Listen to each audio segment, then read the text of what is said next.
Shalom semua yang di Zoom juga, selamat siang, apa kabar semuanya? Senang sekali kalau pada siang hari ini boleh kembali ya di tempat ini. Dan hari ini kita akan bicara topik, kalau di flyer kita temanya jodoh dimanakah engkau?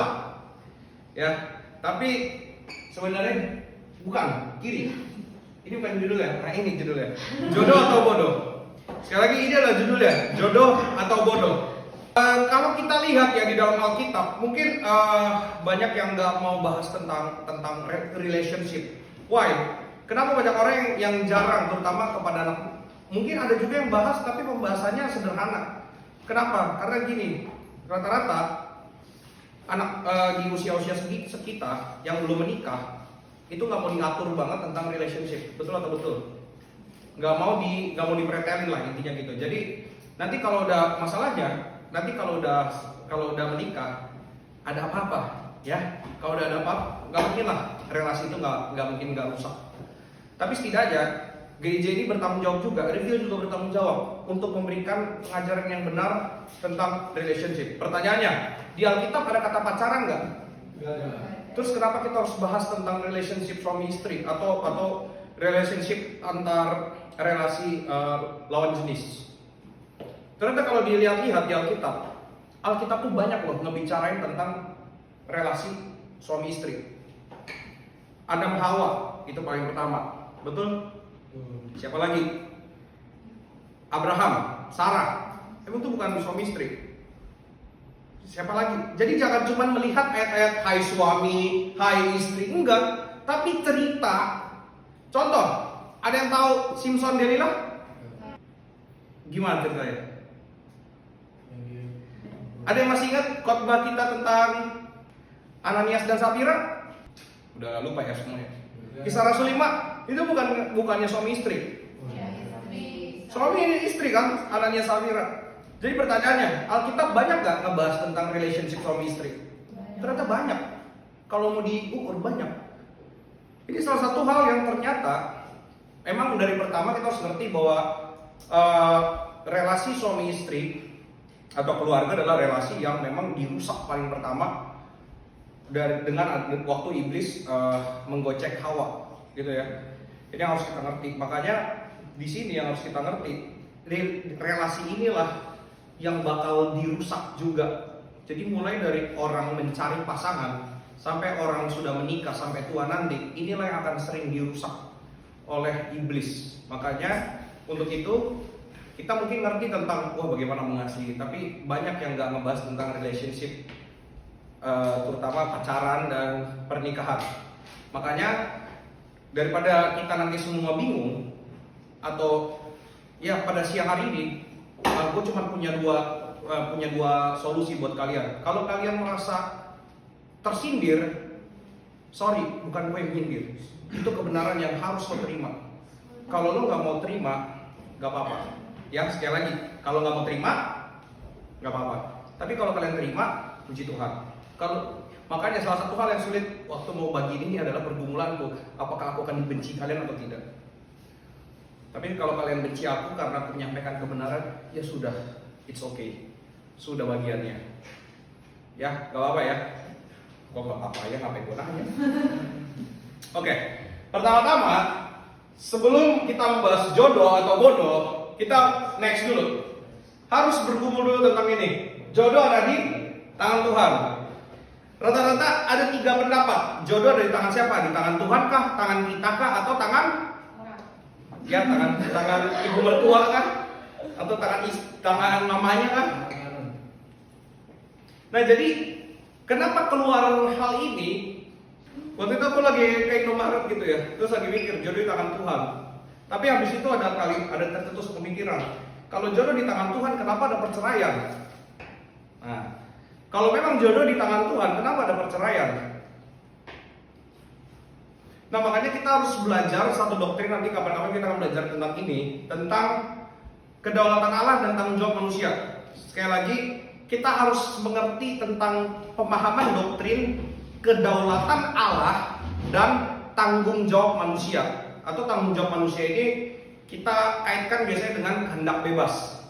Tapi kehendak bebas ini bukan kehendak bebas dalam keselamatan ya, tapi dalam pilihan-pilihan hidup. Jadi sekali lagi, kedaulatan Allah dan tanggung jawab manusia. Yang kita harus ngerti adalah semua hal yang kita lakukan itu udah di dalam kedaulatannya Allah. Sekali lagi, semua hal yang kita lakukan itu sudah di dalam kedaulatannya Allah. Kalau gitu berdosa juga dong. Berdosa ada di dalam kedaulatan Allah berupa izin. Kapan-kapan kita bahas, sejak sekarang. Ya, kapan-kapan kita bahas. Jadi kau harus ngerti ini, segala sesuatu yang kau lakukan itu semua sudah di dalam kedaulatan Allah. Nah, kalau gitu kita nggak usah ngapa-ngapain. Itu adalah hal yang salah. Kenapa? Kedaulatan Allah dan tanggung jawab manusia itu adalah sesuatu yang dikerjakan bersama-sama. Oke, dikerjakan bersama-sama. Aku mau kasih ilustrasi. Kalian lihat speaker ini. Speaker ini. Nah, ada speaker. Ya. Ini kan ada speaker kanan dan speaker kiri. Kalian pernah dengar nggak ada speaker suaranya mono dan suaranya stereo? Apa bedanya? Salah. Mono itu, jadi mereka akan membagi suaranya dan semua ngumpul di tengah. Mono, satu. Kalau stereo, dua-duanya akan nyala 100%, 100%. Apa perbedaannya? Kalau speakernya mono, dia akan suaranya fokus. Kalau speakernya stereo, suaranya akan lebar. Itulah kenapa kalau kalian nonton bioskop, itu kan speakernya banyak dan suaranya bisa beda-beda di mana-mana kan. Itu memunculkan keluasan suara. Dan stereo itu artinya, jadi nanti kalau kalian nanti kapan-kapan mau ikut mau lihat sistem recording gitu, kapan-kapan kita lihat lah. Jadi biasanya kalau piano gitu, itu di record ada dua channel. Channel L itu left, dan channel R, right. Nah, itu nggak boleh dua-duanya tuh satu suara. Jadi yang satu harus ke kanan, yang satu ke kiri. Jadi gitu dipisah nanti di mixer ini. Makanya nanti kalian lihat di mixer ini ada namanya panning ke kiri atau ke kanan. Itu membuat suaranya jadi lebar. Stereo itu jadi yang ini dapat 100%, yang ini dapat 100%. Sedangkan kalau mono, ini cuma 50, ini cuma 50 dan ketemu di tengah jadi 100. Paham ya? Nah, kedaulatan Allah dan tanggung jawab manusia itu kayak speaker ini ilustrasinya 100%, 100%. Bukan 50%, 50%. Paham ya?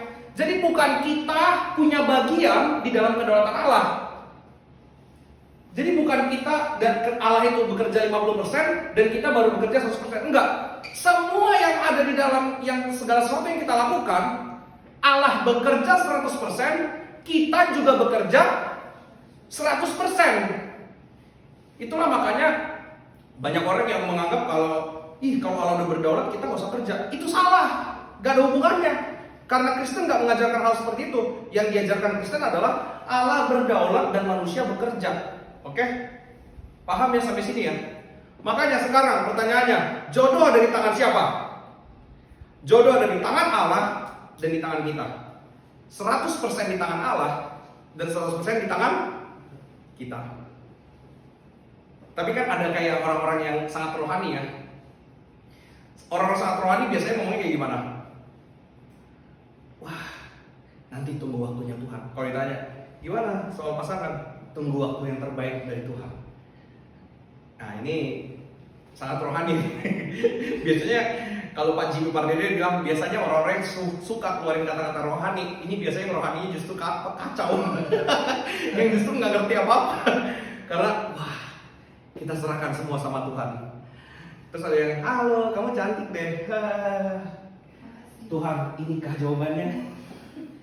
Betul nggak? Tuhan, inikah jawabannya? Pertanyaannya, Tuhan sudah memberikan nggak? Tuhan, kita dikasih tahu nggak secara jelas siapa jodoh kita? Pertanyaan ini, sekali lagi, engkau dikasih tahu nggak secara jelas oleh Tuhan siapa jodohmu? Enggak. Kasih tahu? Enggak. Tapi engkau dikasih guidance nggak? Petunjuk untuk gimana cara menemukan pasangan yang tepat. Guidance-nya di mana? Di Alkitab.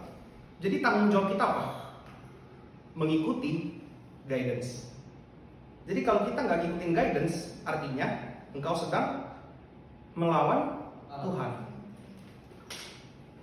Sekali lagi, sudah diberikan guidance nggak? Untuk di dalam kehendak bebasmu kau diberi guidance nggak? Diberi kan? Diberi petunjuk di dalam Alkitab. Tapi kau melakukannya nggak? Enggak. Jadi kalau gitu gimana dong? Nah, ini ya. Jadi ini yang harus kita pikirkan ya. Pertama-tama, jodoh dari tangan Tuhan. Betul. Tapi juga jodoh dari tangan kita. Makanya kita berdoa sama Tuhan, tapi kita juga mencari. Sekali lagi, kita berdoa sama Tuhan, tapi kita juga mencari. Mencarinya tentu berdasarkan kebenaran firman Tuhan. Bukan kita kayak merasa-rasa, apakah ini? Ya kan, kalau orang kan kayak gitu ya, apakah ini Tuhan? Apakah ini? Padahal Kristen katanya not by feel ya, not by apa? Ya by faith itu, gitulah ya. Not by sight ya, gak ngerti lah gue. Nah pokoknya gitulah ya, kita berjalan harus menurut petunjuk kebenaran firman Tuhan. Nah, yang harus kita pikirkan pertama-tama adalah pria dan wanita memiliki beberapa kelemahan. Pria, kelemahannya di mata. Ya, ngelihat yang cantik dikit langsung siapapun itu, ya, aku suka sama dia. Ngelihat siapa dikit, berotot dikit langsung nengok. Ya kan sekarang kan gue pernah bilang waktu itu, cewek-cewek zaman sekarang maskulin, menunjukkan sisi maskulinitas daripada feminitasnya. Nah terus udah gitu yang parah juga di zaman sekarang adalah bagaimana kemarin ada yang lihat gak di Twitter, di Instagram sempat ada Dian Sastro nge-DJ.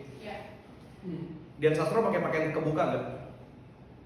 Enggak, dia cuma pakai kaos putih polos, cantik nggak? Tapi orang yang jelek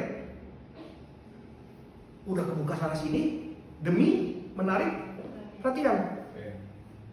Ngerti nggak maksud gue? Sorry kalau ada yang bilang kak nggak ada yang jelek apa segala macam. Gue harus Alkitab tuh jujur.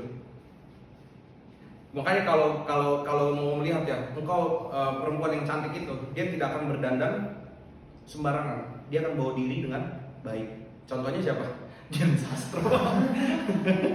Kak dia udah cantik dari sononya. Tapi kata lu semua perempuan cantik. Gimana sekarang? Kata lu semua perempuan cantik. Kalau gitu kenapa nggak semua perempuan kayak Dian Sastro?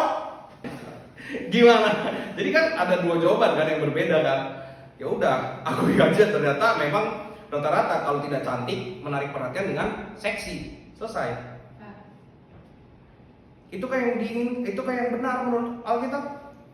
Terus kemudian kalau perempuan lemahnya di mana?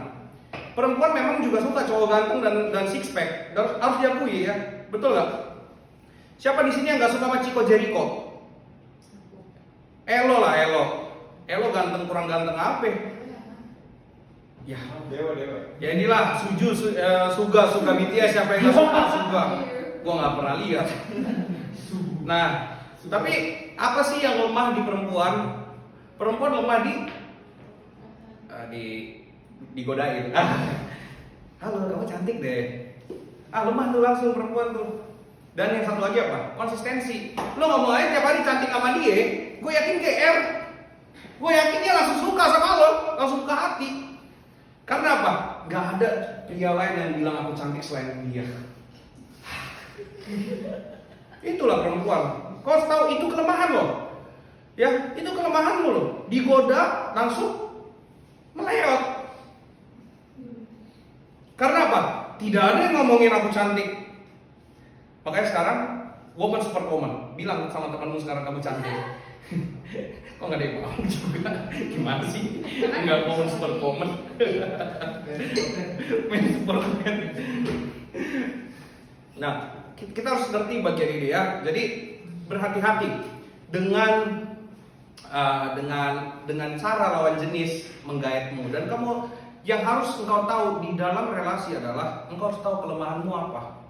Sekali lagi, waktu mau berelasi engkau harus tahu kelemahanmu apa. Makanya kau harus pandai menilai dirimu. Kalau kau nggak tahu kelemahanmu apa, hancur, asli hancur. Oke? Nah, sekarang yang harus kita pertanyakan adalah apa sih tujuan dari berelasi? Sekali lagi, apa sih tujuan berelasi dan apakah ada kata pacaran di dalam Alkitab? Nah, ini yang akan kita coba sama-sama selidiki ya. Coba kita buka dulu Kejadian 1 ayat 26 sampai 27. Inilah ayat yang dipakai mamaku waktu mau suruh aku menikah terus. 1 ayat 26 27. Ayat 27 aja lah, 27 28. Kejadian 1 ayat 27 ayat 28. Sudah? Aku bacakan, maka Allah menciptakan manusia itu menurut gambarnya, menurut gambar Allah diciptakannya dia, laki-laki dan perempuan diciptakannya mereka.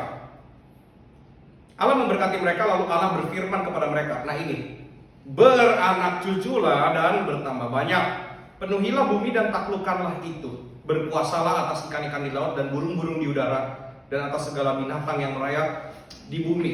Jadi ini ayat sering banget dipakai orang menjadi landasan gue harus menikah. Oke? Gue harus menikah. Tapi gimana dengan 1 Korintus, misalnya 1 Korintus 7, coba kita buka. Atau ini, sebentar. Matius 19 saja, Matius 19, coba kita buka Matius 19. Tapi bagaimana dengan Matius 19 ini? Coba kita buka.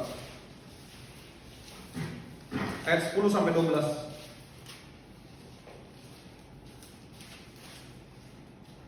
Ayat 10 sampai 12. Sudah dapat semua? Kebacain ya. Murid-muridnya itu berkata kepadanya, jika demikian halnya, hubungan antara suami dan istri lebih baik jangan kawin. Ini tentang perceraian ya. Ayat 11. Akan tetapi ia berkata kepada mereka, tidak semua orang dapat mengerti perkataan itu, hanya mereka yang dikaruniai saja. Ayat 12. Ada orang yang tidak dapat kawin karena ia memang lahir demikian dari rahim ibunya. Perhatikan ya, tidak dapat kawin. Dan ada orang yang dijadikan demikian oleh orang lain. Ini maksudnya apa? Di zaman itu banyak sekali orang yang dikebiri. Ya. Jadi dijadikan tidak bisa kawin karena orang lain. Dan ada orang yang membuat dirinya demikian karena kemauannya tidak menikah karena apa? Kemauannya sendiri oleh karena kerjaan surga. Siapa yang dapat mengerti? Hendaklah ya mengerti. Pertanyaannya, berarti di sini ada nggak yang bisa nggak nikah? Ada. Dan ini kata-kata siapa? Yesus. Matius ini yang ngomong Yesus langsung. Jadi kontradiktifkah antara Kejadian 1 ayat 27-28 dengan Matius 19 ini? Lalu bagaimana dengan 1 Korintus 7? Nanti boleh dibaca. Jadi Paulus merekomendasikan lebih baik engkau tidak menikah. Jadi dia bilang gini, kalau kau menikah itu baik, tapi lebih baik kalau tidak menikah. Ya, kalau menikah baik, kalau tidak menikah lebih baik. Karena apa? Kalau kau menikah, engkau harus pelayanan, tapi engkau juga harus mengurus keluarga. Kalau kau tidak menikah, kau hanya mengurus pelayanan, gak ada keluarga yang kau urus. Tadi pagi gue sempat baca postingan seorang ya, seorang yang cukup terkenal. Dia tulis gini, ayah,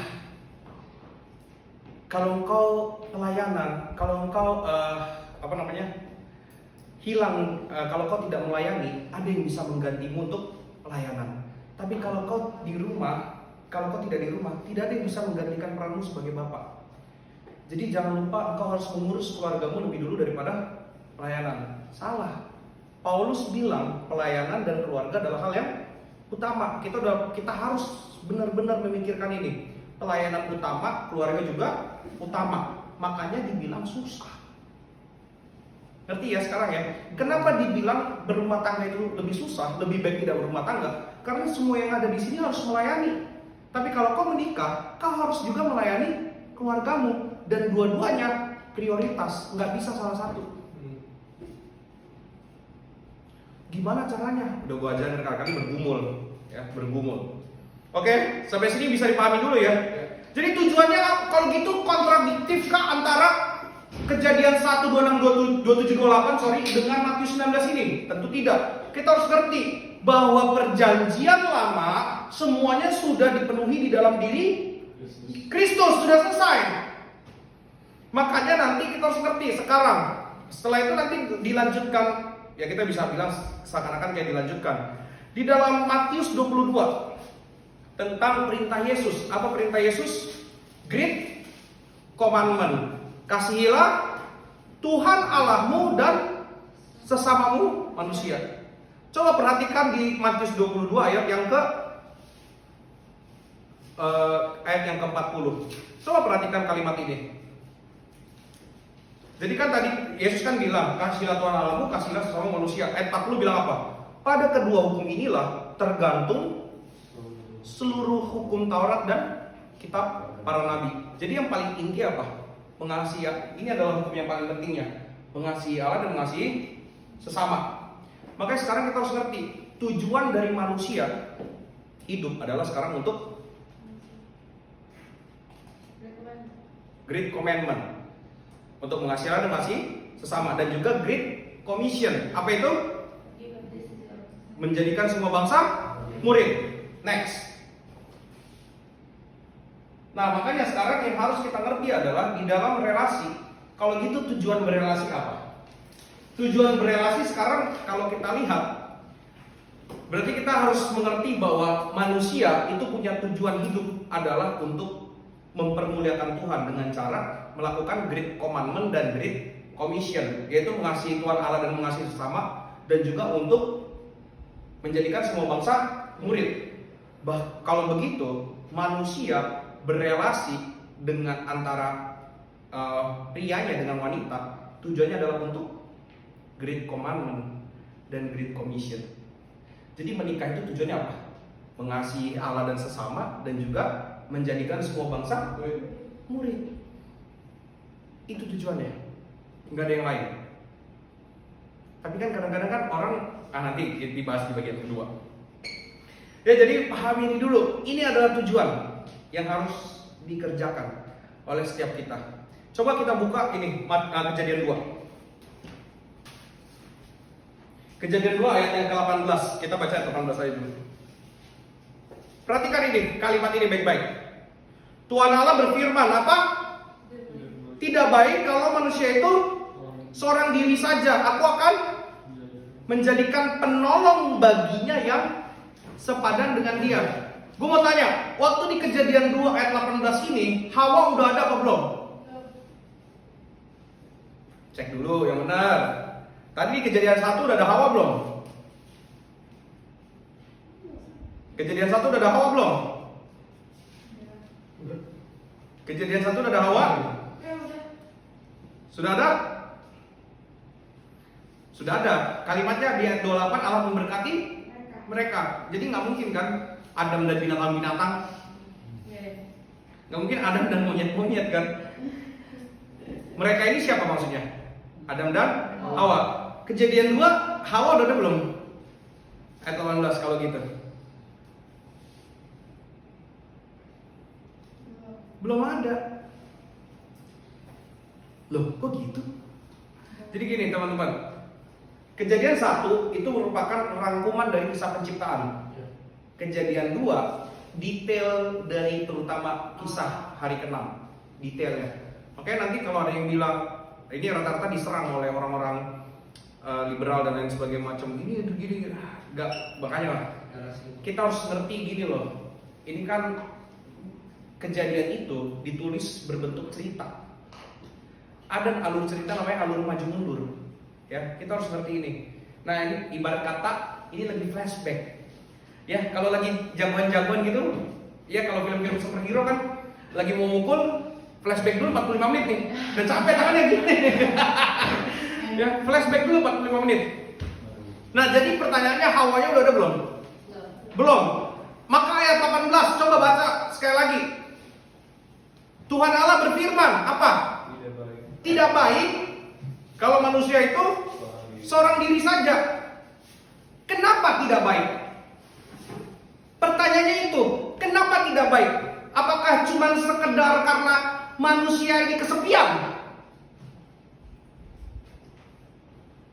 Kenapa sekali lagi dibilang bahwa tidak baik manusia ini seorang diri saja? Apakah sekali lagi karena manusia itu kesepian? Bukan. Kita pakai alur maju mundur lagi. Kejadian 1 ayat 28, sudah ada Hawa? Sudah ada Hawa? Perintahnya apa? beranak cucu. Kejadian 2 ayat 18, sudah ada Hawa?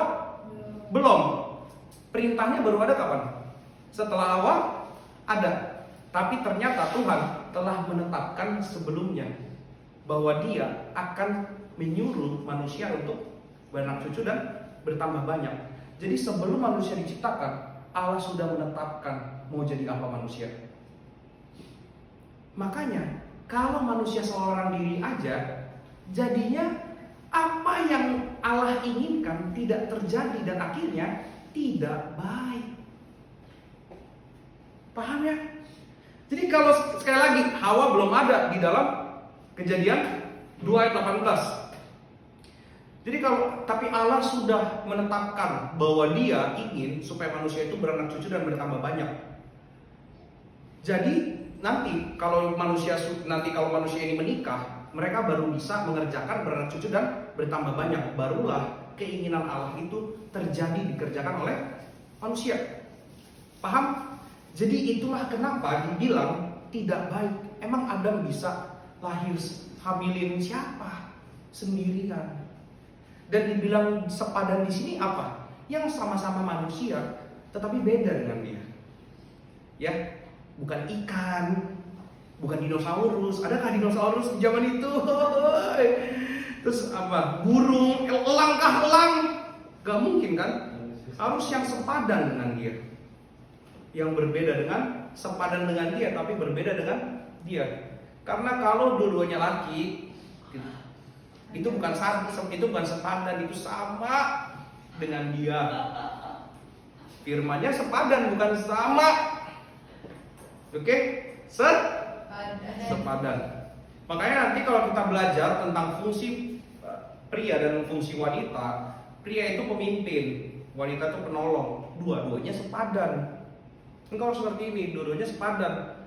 Tapi kan kaum feminis, apa itu penolong? Penolong itu lebih rendah daripada yang terus dan orang-orang zaman sekarang pendeta-pendeta untuk menguatkan perempuan-perempuan. Lihat, pasti yang menolong itu lebih kuat dari yang. Jadi artinya laki-laki lemah gitu. Coba pikir, itu kan berarti kan merendahkan yang satu demi yang lain. Keduanya punya kekuatan yang berbeda di lini yang berbeda. Itu yang benar. Sekali lagi, keduanya punya kekuatan yang berbeda di lini yang berbeda. Contohnya, kalau wanita parkir mobil, memang dia tahu parkirannya di mana. Tapi pria tahu parkirannya di mana. Betul? Iya. Ya inilah, besok-besok kita ajak naik mobil ya supaya kalau parkir mobil di mall, suruh perempuan nyetir. 2 hari baru ketemu parkirannya di mana ya. Tapi atau suruh perempuan baca maps, itu mereka akan lebih sulit daripada laki-laki baca maps. Itu sudah pasti.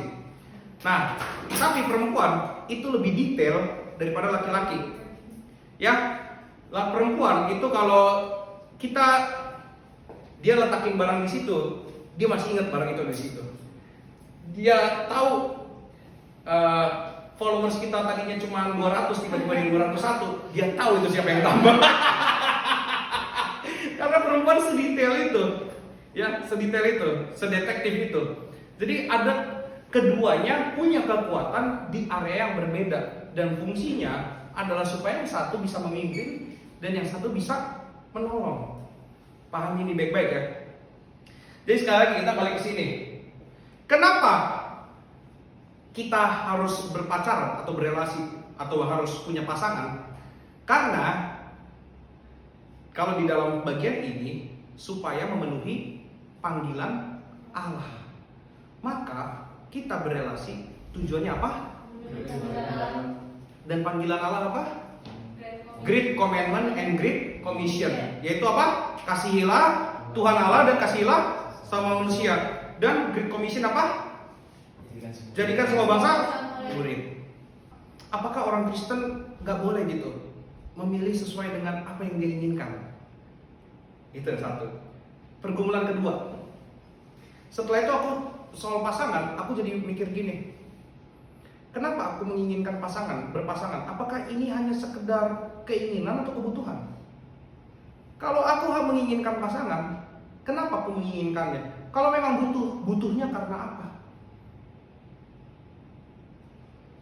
Ya, jadi sekali lagi, kenapa aku harus berpasangan?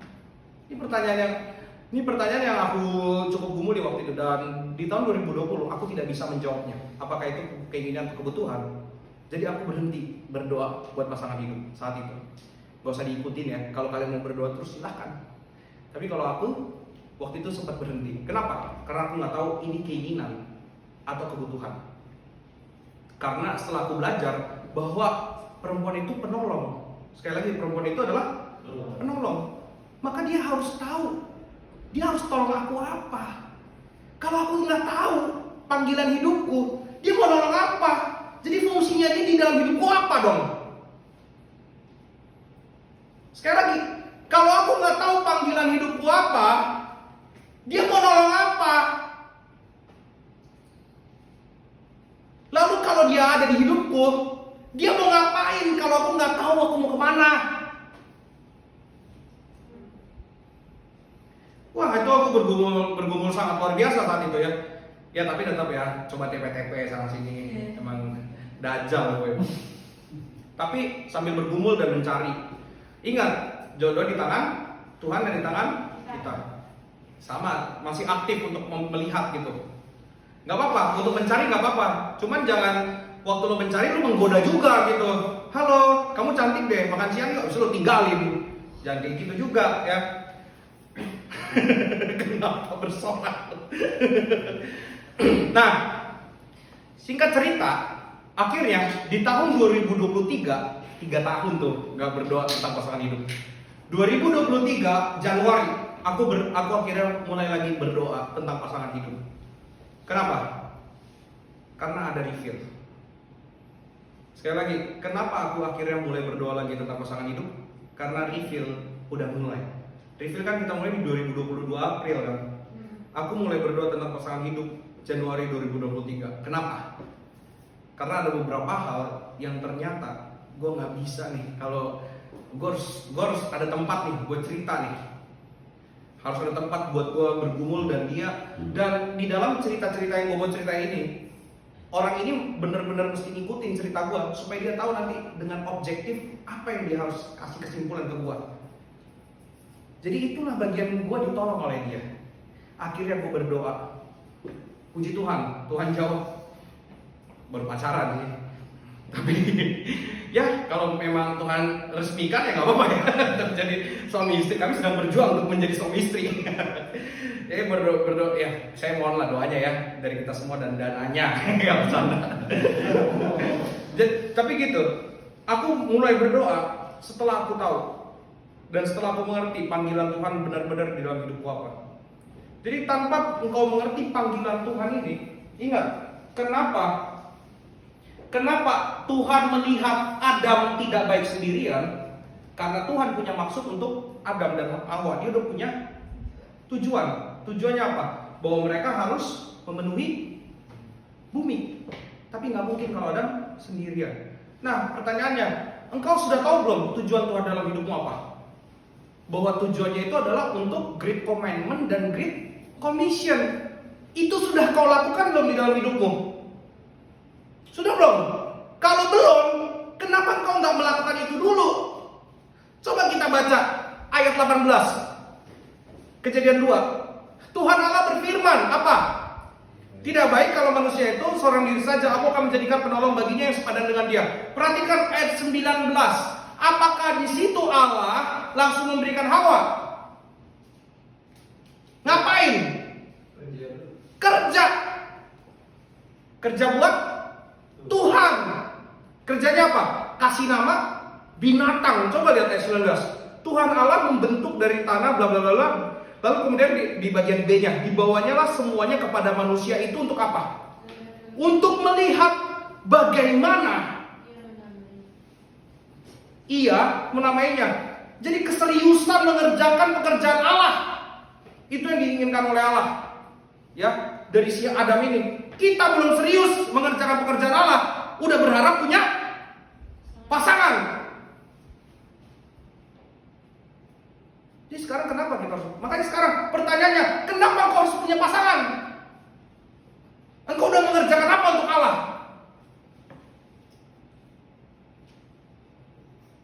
Apa?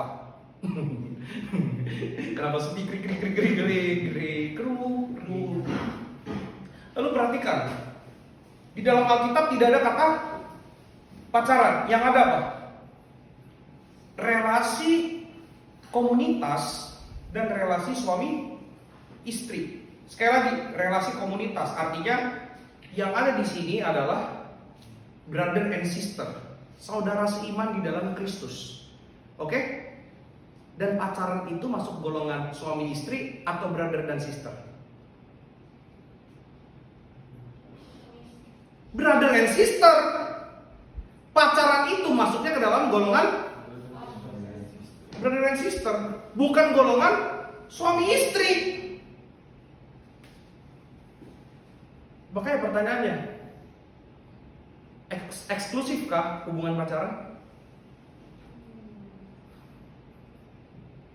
Maka kalau pacaran udah mulai eksklusif, artinya apa? Ada yang salah dengan caranya memandang pacaran.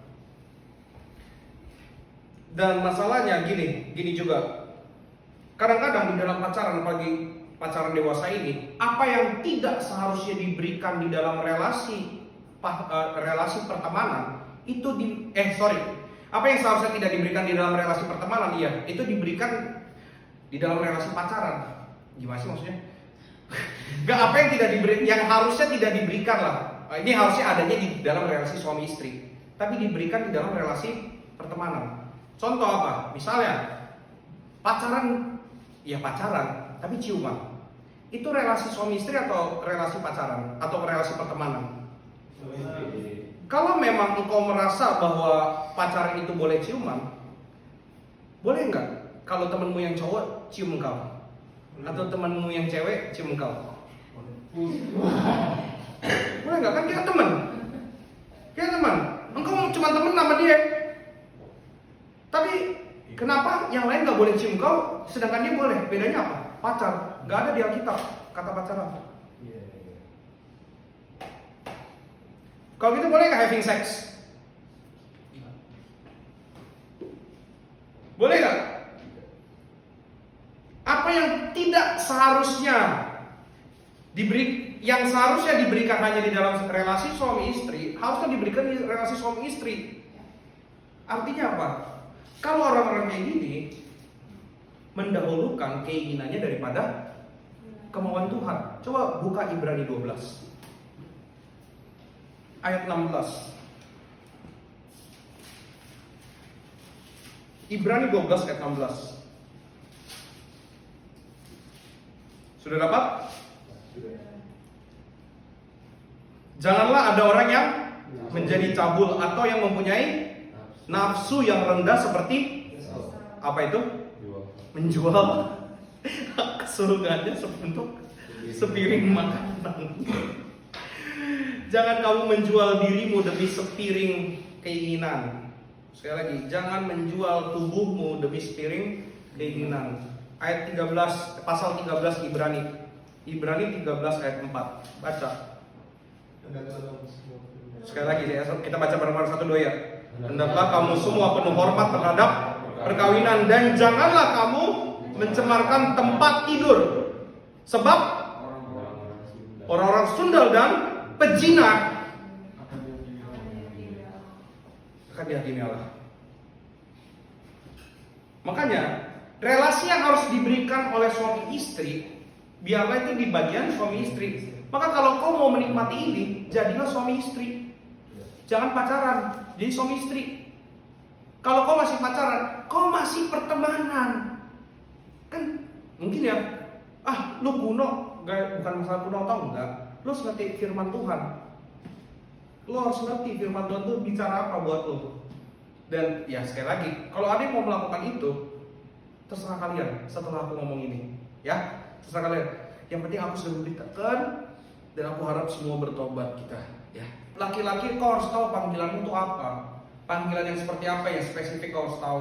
Memang kita harus memuridkan, kita harus mencintai Tuhan dan sesama, tapi kau harus tahu dengan spesifik seperti apa. Kalau enggak, gimana si penolong ini mau nolong apa? Sebagai seorang laki-laki, semua yang laki-laki di sini perhatikan. Kau udah ngerti, udah tahu belum panggilan Tuhan buat hidupmu? Kalau kau belum tahu, jangan pacaran. Kalau kau udah terlanjur pacaran, sekarang kau harus putuskan apa panggilan Tuhan buat hidupmu.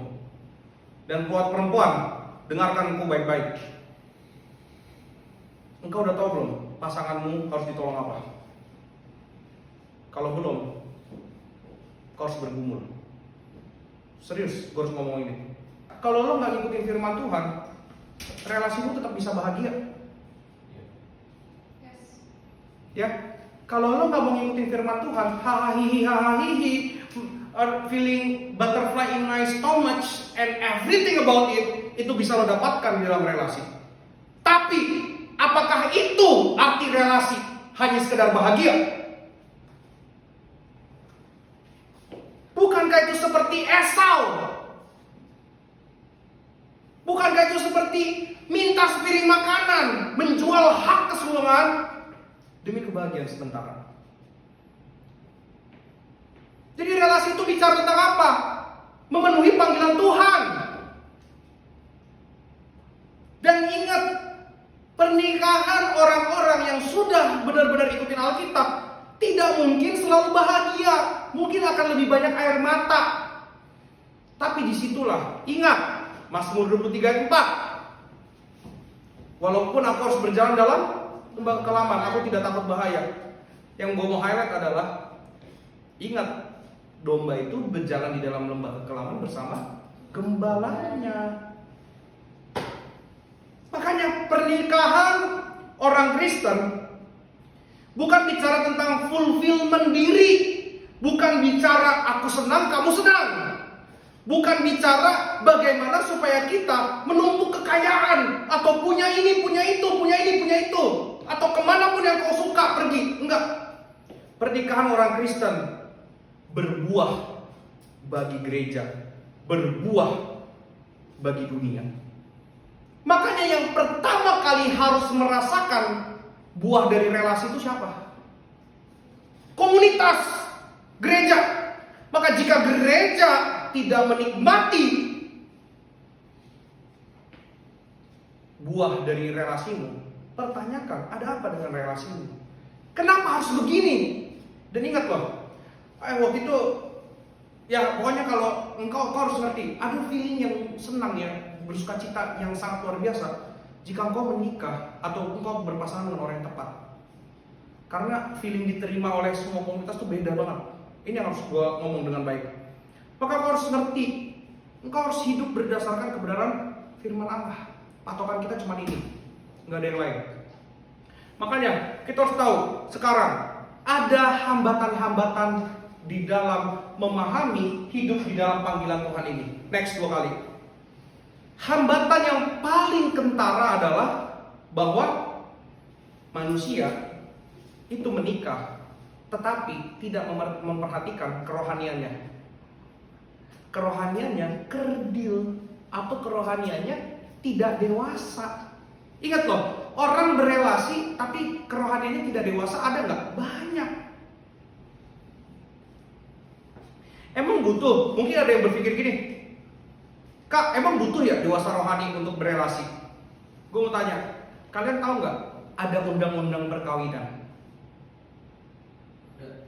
Dan undang-undang perkawinan itu orang boleh menikah di umur berapa? 19 tahun. Umur orang punya KTP umur berapa?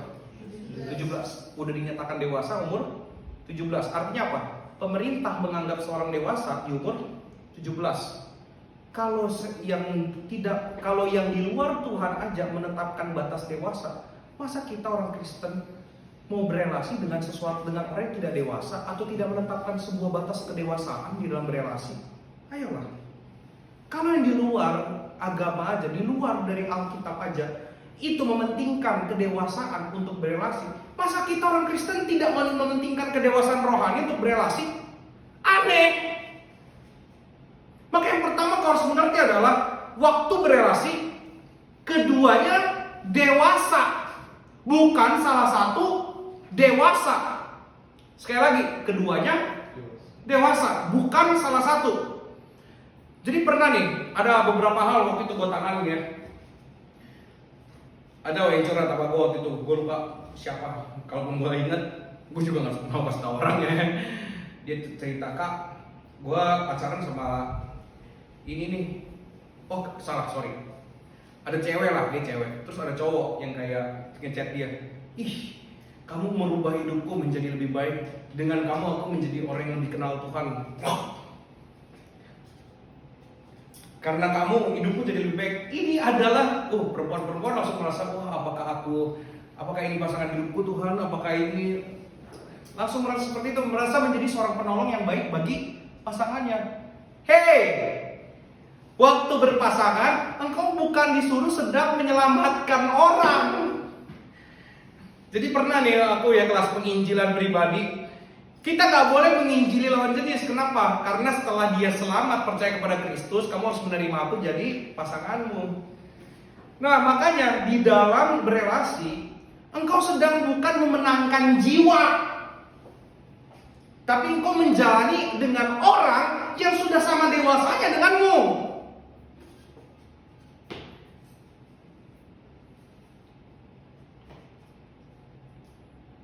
Pernah lihat anak-anak? Kan kita lagi di bawah ini lagi banyak ya anak-anak ya. Anak-anak kecil gitu, anak-anak bayi. Apa sih yang dilakukan anak bayi biasanya? Melakukan segala sesuatu demi perhatian, demi keinginannya. Sekarang kita baca deh. Baik. Sebelumnya, setelahnya. Next. Kiri. Kok cuma segini sih? Kiri. Oh iya, ada titik-titiknya kayak gini. Nah, jadi orang yang kekanak-kanakan itu adalah orang yang terlalu mementingkan diri sendiri. Sekali lagi, orang yang terlalu kekanak-kanakan di dalam kerohanian adalah orang yang terlalu mementingkan dirinya sendiri. Dan contohnya apa? 1, berelasi hanya karena merasa kesepian, ingin ada yang memperhatikan. Duh, kayaknya enak ya kalau ada yang ngechat tiap pagi, morning. Terus ada yang ngucapin kalau malam gitu, selamat malam, atau ada yang sleep call.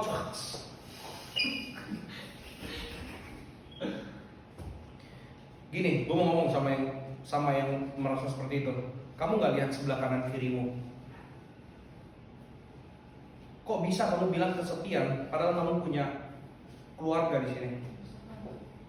Kurang ajar kan? Artinya apa? Tidak menganggap orang yang di sini itu penting. Sekali lagi, kalau ada orang yang bisa kesepian, berarti artinya di dalam relasi komunitasnya dia nggak terlalu menganggap sebelah kanan kirinya ini penting. Yang penting apa? Aku memiliki pasangan. Ada yang memperhatikan aku. Yang morningin aku tiap morning. Kurang. 2. Berelasi karena sekitar kita udah pada punya pacar. Waktu aku baru pacaran, gue harus punya juga nih. Kenapa lo harus cemburu kalau udah punya pacar gitu? Nggak harus kan? Bener nggak? Lo nggak harus punya gitu, nggak harus punya. Dan gue juga nggak harus punya, dan gue baru pacaran. Ya udah, gumuli aja kalau emang itu dari Tuhan ya ntar Tuhan izinkan dapat. Tapi kalau enggak ya udah. 3. Ingin ada yang sayang, ingin ada yang perhatikan, ingin ada yang cintai dan puji, ingin punya teman jalan, ingin ke bioskop nonton film My Heart udah terlalu tua ya. Film apa sih? Drama romantis. Apa ya? Gak tau lah. Agak lain mana ada romantisnya. Nah, kenapa? Ini ya, ingin ada yang sayang. Emang di dalam komunitas ini kurang disayang. Makanya kalau hati kita ini kayak anak kecil, menginginkan sesuatu, udah cuma maunya itu aja. Padahal engkau disayang di sini. Engkau tuh disayang di sini. Tapi engkau merasa disayang itu artinya aku harus punya orang yang sayangin aku terus. Pikirkan ini. Artinya sekali lagi, engkau menganggap komunitas itu tidak terlalu penting. Ingin ada yang perhatiin, ingin ada yang cintai, capek deh. Sudah di dalam relasi, tetapi apa yang dipentingkan hanya keinginannya sendiri dan menuntut orang lain untuk mengerti dirinya. Padahal ngomong juga nggak pernah. Kalaupun ngomong nggak mau dengerin juga keluhan orang lain. Misalnya dalam komunitas, di dalam udah pacaran gitu ya misalnya, atau udah dalam pernikahan. Wah dia tuh maunya ngelakuin apa yang dia inginkan gitu. Dia terserah gua dong, kan gini, kan ini diri gua, lo harusnya terima gua. Nggak bisa. Kalau dalam relasi, lo harus tahu merendahkan diri satu dengan yang lain, lo harus belajar merendahkan diri, mendengarkan yang lain. Makanya dari awal, sebelum berrelasi, yang pria harus menetapkan tujuan hidup, tujuan daripada kalau aku berrelasi dengan seseorang, goalsnya apa, caranya apa, bagaimana. Ini yang gak dipikirin sama anak-anak zaman sekarang. Karena apa? Semua orang tuh inginnya punya relationship goals aja kan. Karena di zaman sekarang tuh itu lagi booming banget gitu ya, relationship goals. Waktu itu siapa yang nyuruh gue buat itu ya, ini gue gak mau lah bikin relationship goals gitu, ngapain. My relationship goals is just to find, to know who is our God. Gak ada yang lain ya. Jadi relationship goals gue dengan Santa adalah mengenal Allah lebih baik. Gak ada tuh yang namanya harus pakai baju bareng apa segala macem. Enggak lah, lagian relationship goals itu siapa yang buat? Manusia. Terus gue harus menurutin standar manusia untuk bikin relationship goals tersebut. Gak bisa. Gue tidak berelasi dan gue tidak mau goals gue diatur oleh manusia. Yang berhak mengatur relasi gue adalah Tuhan. Dan kalau gue ditegur dengan firman Tuhan, itu bagus buat gue. Tapi kalau karena gue tidak pernah bikin relationship goals, Dajjal gue yang nasihatin gue. Ya, Kak tunjukin dong kemesraan. Apa? Kemesraan tuh apa? Nih, kemesraan tuh kayak bapak mak gue tuh. Semua kita di sini kau harus paham ini. Kalau kau sudah menikah, paling rasa cinta di dalam dirimu hanya bertahan 3-5 tahun. Ya, dengar baik-baik ya. Kalau sudah menikah, paling rasa cinta yang ada di dalam dirimu kepada yang kau sukai banget dan gilai hari ini hanya bertahan 3-5 tahun. Yang mempertahankan pernikahan sisanya adalah komitmen. Jadi 3-5 tahun. Dan lo kalau mau contoh, ya kita punya bapak ibu yang hampir tidak mesra sama sekali mungkin ya sering dipertontonkan di zaman sekarang. Tapi puji Tuhan, bapak gua sih, mak gua tuh ya gitulah, orang-orang yang sosok nggak pengen dipuji, tapi kalau dipuji sebenarnya melewat juga. Jadi bapak gua tuh suka di depan gua dan gak di depan gua suka ngomong gini sama mak gua. Bapak gua umurnya tuh 60-an lah, masih suka ngomong gini sama mak gua. Mah, kok tambah cantik hari ini? Kok tiap hari tambah cantik, tiap hari tambah cantik. Dan jawaban mak gua cuma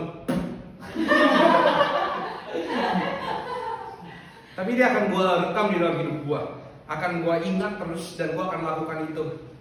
Itu baik banget. Terus udah gitu bapak gue kalau mau kopi kalau dia minta tolong sama mak gue, dia akan ngomong gini, mah buatkan dulu kopi kenangan cinta kita berdua. Sumpah itu bahasa yang selalu muncul. Dan bapak gue masih suka peluk-peluk mak gue gitu-gitu ya, masih suka bercanda-bercanda di ranjangnya mereka, terserah mereka kan, mereka sudah menikah. Terus masih ya mereka berantem nggak berantem juga, kalau berantem juga gile. Cuman masih menunjukkan kemesraan itu di depan anak-anaknya. Dan ini yang susah dipertahankan. Ya, yang bisa mempertahankan itu di sisa waktu aja komitmen. Perasaan, makanya kamu yang sedang menggilai seseorang hari ini, perhatikanlah, rasa itu lama-lama akan pudar. Dan makanya harus diikat di dalam komitmen apa? Pernikahan. Supaya apa? Yang satu tidak meninggalkan yang lain.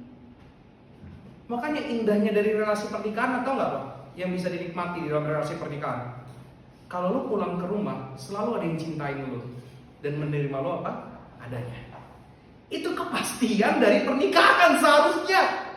Kalau lu pulang ke rumah, selalu ada yang akan mencintai, selalu akan ada orang yang menyayangi, karena dia sudah komitmen sama lo. Dan itu tidak bisa dilakukan di dalam pacaran. Tapi orang-orang melakukan itu waktu pacaran, bukan waktu nikah. Kenapa? Karena pemikiran mereka tentang pernikahan itu banyak yang salah.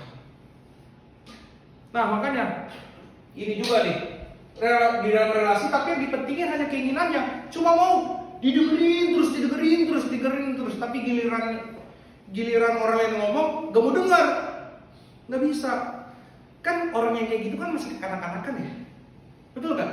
Maunya curhat terus kalau curhat tuh nggak mau dengerin yang lain dan punya bantahan-bantahan yang banyak. Ini kan terlalu childish, terlalu kekanak-kanakan. Ada yang betah dengan orang seperti itu? Karena rasa betah, tapi setelah rasa itu hilang, tidak mungkin. Makanya di dalam relasi harus ada apa? Penundukan diri antara satu dengan yang lain. Terus apa lagi nih? Nah ini, relasinya justru dipisahkan dari komunitas. Ya, pacaran tapi dipisahkan dari komunitas. Ini bahaya. Aku harus bilang ini bahaya. Kenapa? Kekayaan relasi itu karena relasi berbuah bagi komunitas. Sekali lagi, kekayaan relasi itu karena relasi berbuah bagi komunitas. Dan komunitas itu juga memberi feedback bagi pasangan tersebut. Makanya kalau kalian punya masukan buat relasi aku, it's okay. Aku sangat terbuka. Sekali lagi, aku sangat terbuka. Berapa kali tuh ada yang kasih nasihat sama gue, kalau saya gini, kalau saya gini. Iya, gue dengerin. Tapi pertanyaannya sesuai Alkitab gak? Kalau sesuai Alkitab, gue akan denger baik-baik. Karena kadang-kadang ada hal-hal yang kau harus ngerti gini, kau tidak pernah bisa melihat punggungmu. Betul apa betul? Iya. Dan butuh orang lain untuk melihat punggungmu. Pertanyaannya, setelah punggungmu dilihat banyak borok, engkau mau ngakuin gak kalau itu yang borok? Kan banyak yang enggak, malah ditutupin. Makanya yang paling susah di dalam pelayanan pastoral, yang paling susah itu apa? Nanganin orang yang berelasi dan yang sedang jatuh-jatuhnya dalam dosa. Ini dua yang paling susah dilayani. Ya, yang punya relasi dan yang sedang jatuh-jatuhnya dalam dosa. Susah banget dikasih nasihat. Nah sekarang pertanyaannya bagi kita semua, gue gak suruh jangan maksain orang lain untuk jadi dewasa. Engkau sudah dewasa belum? Sudah melakukan pelayanan belum? Ingat tadi Tuhan suruh Adam ngapain? Setelah dia bilang ini tidak baik, Tuhan suruh Adam ngapain? Kasih nama binatang, kerja. Apakah anak-anak boleh kerja? Gak bisa. Adam dewasa diberikan pekerjaan. Karena orang yang dewasa itulah yang mengerti tanggung jawab. Lalu kamu berelasi tanpa kedewasaan, tanggung jawabnya akan kemana? Ya, berelasi tanpa kedewasaan, tanggung jawabnya akan kemana? Ini tuh akan kemana? Arahnya mau kemana? Bahaya gak? Bahaya banget. Makanya please, sebelum berelasi, pikir baik-baik. Gumuli tujuan-tujuan Tuhan dalam hidupmu, barulah engkau tahu. Gue waktu sebelum berelasi, sebelum berdoa buat pasangan hidup gue sempat nulis apa sih yang sebenarnya gue perluin di dalam relasi. Gue bener-bener tulis loh. Bukan gue doain terus gue tepuk tangan gini, enggak. Supaya gue tahu gue tuh butuh dibantu di bagian mana. Gue butuh dibantu di bagian mana. Gue ini sangat lemah dan lemah. Tapi gue juga, maka karena gue tahu gue sangat lemah, gue harus tahu dong. Gini, lo bilang lo lemah, tapi lo nggak tahu kelemahan lo di mana. Kan aneh. Sekarang pertanyaannya, kamu lemah nggak? Kamu lemahnya apa? Kalau kamu aja nggak tahu lemahnya apa, gimana kamu bisa bilang kamu lemah dan kamu membutuhkan yang lain? Nah, karena gue tahu gue lemah dan lemah di dalam banyak hal, gue sempat tulis. Ya puji Tuhan, ada yang difulfill sama Tuhan, ada yang enggak juga. Ya nggak apa-apa. Nah makanya sekali lagi, gumuli baik-baik. Kalau engkau belum punya pacar, belum punya relasi, gumuli siapa yang akan menjadi pasanganmu. Kalau engkau sudah punya pacar, gumuli benar-benar apakah orang ini. Kalau engkau wanita, apakah dia harus kutolong Tuhan? Kalau engkau pria, apakah aku tahu mau ke arah mana ini? Kalau enggak, lebih baik kau bergumul ulang. Terus misalnya amit-amit gitu ya, ada yang hamil di luar nikah misalnya amit-amit. Kadang-kadang kan ada orang-orang zaman sekarang kan kalau orang hamil di luar nikah itu kan kalau udah hamil ya udah nikahin aja gitu ya. Sebelum mereka melakukan hubungan suami istri, kemudian hamil lah. Ya, kemudian hamil lah. Kadang-kadang kan stres ya, waktu dia tahu dia hamil dia stres kan nih. Merasa ini adalah kutukan. Gimana sih? Dia merasa anak adalah wah ini akibat dari ini akibat dari kita main-main dengan dosa. Hey, anak itu anugerah di dalam relasi suami istri. Dan kau menganggap itu kutukan atau akibat dosa. Bodoh gak? Bodoh. Kok bisa lo berpikir anugerah yang Tuhan berikan beban buat lo? Aneh. Nah makanya one day kalau ada yang berpacaran terus hamil di luar nikah, ya sebagai bapak rohani kalian di sini, gue harus ngomong gini. Kalau misalnya engkau di sini perempuan ya, kalau misalnya engkau perempuan dan misalnya laki-lakimu ini tidak mau bertobat atau pertobatannya kita tidak jelas lihat, sudahi hubungannya. Kita bantu engkau melahirkan anakmu di sini. Ingat, menikah itu bukan menjadi jalan menutupi dosa. Bertobat yang benar. Sekali lagi, menikah itu bukan jalan menutupi dosa. Menikah itu anugerah. Ya, tadi udah lihat kan? Bacaan di dalam Matius 19 tadi. Menikah itu anugerah, bukan menutupi dosa. Dan tapi kalau misalkan si lakinya bertobat sungguh-sungguh, kita lihat, ya nikah lah. Kita juga dukung. Kalau kayak gitu ya, nikah lah. Ya masa kita tahan siapa yang mau nafkain anak ya? Dualisme. Tadi dibilang kita yang bantuin, sekarang siapa yang mau nafkain anaknya? Enggak lah. Lu pegang omongan gua. Kalau lo memang sungguh-sungguh di dalam komunitas ini dan lo sungguh-sungguh bertobat, kita akan bantu semua kelemahan lo. Sekali lagi, kita akan bantu semua kelemahan lo.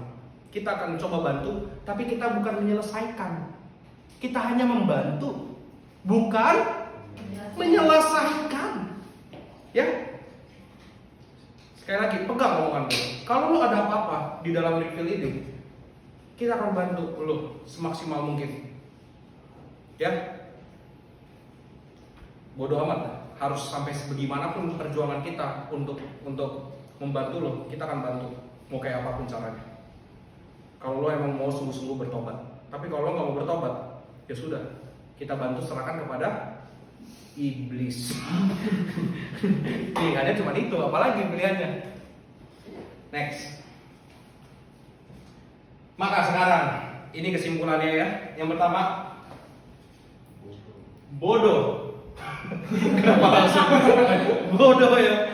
Bodoh adalah kita mengambil keputusan berpasangan tanpa memahami panggilan Allah di dalam kehidupan pribadi dan memahami panggilan Allah di dalam relasi. Bodoh yang berelasi tanpa mengerti panggilan Allah.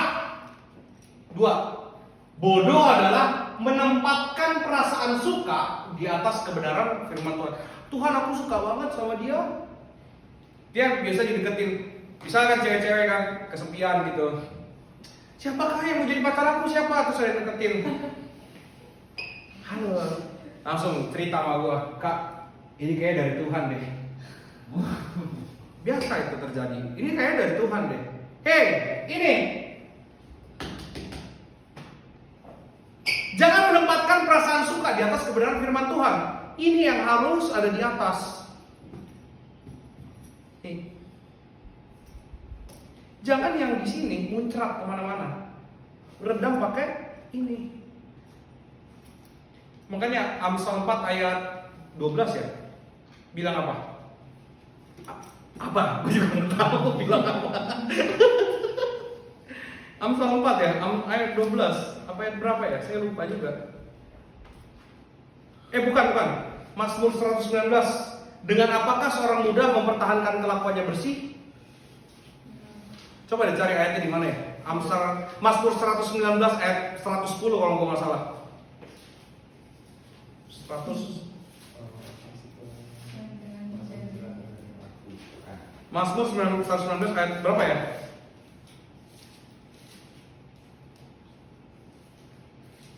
Ya gitulah, nanti dicari. Dengan apakah seorang muda mempertahankan kelakuannya bersih? Ayat 9. Wow, puji Tuhan. Thank you, Vini. Dengan apakah seorang muda mempertahankan kelakuannya bersih? Menjaganya sesuai dengan firman-Mu. Gimana caranya menjaga firman? Harus baca Alkitab setiap hari. Gak ada cara lain. Makanya kalau ya contoh deh, Ray kan lagi rajin fitness nih ya, lagi fitness holic banget lah. Salah satu yang dia lakukan pasti untuk fitness holic ini apa? Jaga makan, betul gak Ray? Kalau dia nggak jaga makan, dia nggak tetap latihan, akan jorok gak dan akan gendut lagi nggak? Ya. Itulah. Kalau kamu bilang kamu orang muda yang hidup di dalam kebenaran firman Tuhan, kamu tidak menjaganya sesuai dengan kebenaran firman Tuhan, mungkinkah kamu akan terus bersih hidupmu? Gak mungkin. One day kamu akan melakukannya jorok. Dengan cara apa? Nggak tahu. Ini salah satunya. Menempatkan perasaan suka di atas firman Tuhan. 3. Mari menjadi dewasa dengan mengenal panggilan Allah dan rela memenuhkan panggilan Allah di dalam relasi, bukan untuk memenuhi diriku. Ingat, panggilan Allah, relasi itu bukan untuk memenuhi diriku, tapi memenuhi panggilan Allah. Maka kalau relasi untuk memenuhi diriku, terus kamu kalau apa-apa minta Tuhan tolong aku di dalam relasi ini, konyol gak? Konyol gak? Sekali lagi, relasi untuk memenuhi panggilan Allah. Tapi kamu waktu berelasi karena perasaan suka aja. Terus ada apa sama relasi itu? Tuhan, aku harus gimana? Ya dari awal kan sudah dibilang, ikuti panggilan Allah. Awalnya dulu nih beresin. Jangan di pertengahan, lu pertama-tama ini, terus sekarang begitu udah berelasi mau ke sini. Susah. Bukan gak bisa, susah. Banyak orang yang kayak gini, benar. Banyak orang yang mau di sini, yang waktu mau mulai relasi dia di sini memenuhi diri. Benar, ini gue harus ngomong ini. Banyak orang awal-awal waktu relasi ini tujuannya. Lalu dia mau ke sini, hampir tidak bisa. Ini beneran loh, ini hampir tidak bisa. Kenapa? Karena dari awal ini tujuannya.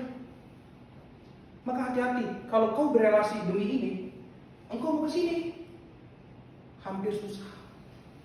Ya, gumuli baik-baik. Ini dulu makanya, jangan ini dulu. Ya, anak-anakku, dengarkan aku ya, tolong. Untuk urusan ini aja, kau yang lain terserah dah. Tapi untuk urusan relasi ini, dengarkan aku baik-baik. Ya, oke? Oke, kita berdoa.